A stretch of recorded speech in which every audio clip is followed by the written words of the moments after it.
दोस्तों, हम सभी जानते हैं कि नकल करना एक बहुत ही बुरी आदत है। यह जानने के बावजूद हम लोग हर वक्त किसी और की नकल करने में लगे हुए हैं। आप किसी इंसान के पूरे जीवन को समझे बिना उसके कर्मों, उसकी आदतों की नकल करना शुरू कर देते हैं। यही सबसे बड़ी समस्या है। ऐसा करने से आपको कोई फायदा नहीं होगा, आप और अधिक उलझ जाएंगे और इसके परिणाम भी काफ़ी भयानक हो सकते हैं। दोस्तों, आज की कहानी में हम जानते हैं कि नकल करना हमारे जीवन में कितना नुकसानदायक हो सकता है। दोस्तों, आइए शुरू करते हैं। एक पुराने समय की बात है। किसी गांव में एक बहुत ही गरीब किसान रहता था। वह किसान एक समय अमीर व्यक्ति भी रह चुका था। वह जब अमीर था तब भी और आज भी गरीब होने के बाद भी वह दूसरों की मदद किया करता था। वह जितना हो सकता था वह दूसरे लोगों की मदद करता था। वह किसान जब भी मंदिर जाया करता था तो ईश्वर से धन मांगता ताकि वह दूसरे लोगों की मदद कर सके। ऐसे ही कुछ समय व्यतीत होता है। एक दिन किसान एक सपना देखता है कि अगले दिन तुम्हारे घर एक साधु आएंगे। जब वह तुम्हारे घर आए तो उनके घर के अंदर आते ही उनके सर के पीछे डंडे से स्पर्श करना। डंडे से स्पर्श करते ही वह पूरी तरीके से सोने के बन जाएंगे। इस प्रकार तुम फिर से एक अमीर आदमी बनकर दूसरे लोगों की मदद कर सकते हो। अगले दिन ऐसा ही हुआ। उस किसान के घर एक साधु ने दस्तक दी।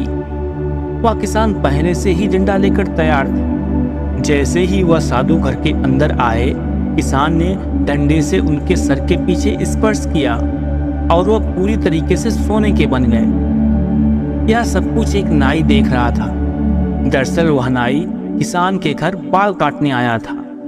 उस नाई ने सोचा, अगर किसी साधु को डंडे से मारने पर सोने में बदल जाते हैं तो मैं इस तरीके से बहुत ही अमीर आदमी बन सकता हूँ। मुझे भी साधुओं को डंडे से मारकर अमीर बन जाना चाहिए।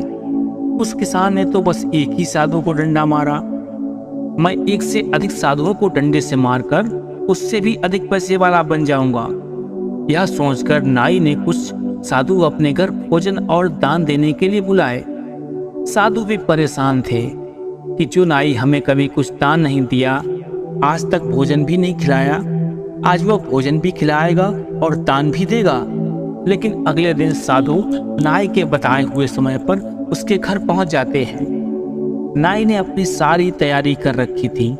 जैसे ही साधु नाई के घर के अंदर प्रवेश हुए, नाई ने अपने घर का दरवाजा बंद कर दिया। उसके बाद नाई साधुओं को डंडे से मारने लगा, लेकिन कोई भी साधु सोने का नहीं बना। साधु लोग नाई के इस तरीके से मारने का कारण नहीं समझ पा रहे थे।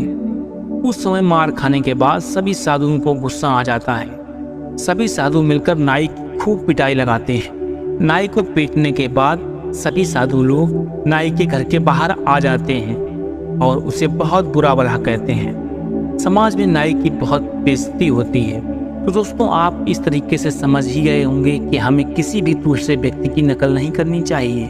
तो दोस्तों, आपको आज की कहानी कैसी लगी हमें कमेंट बॉक्स में ज़रूर बताइएगा।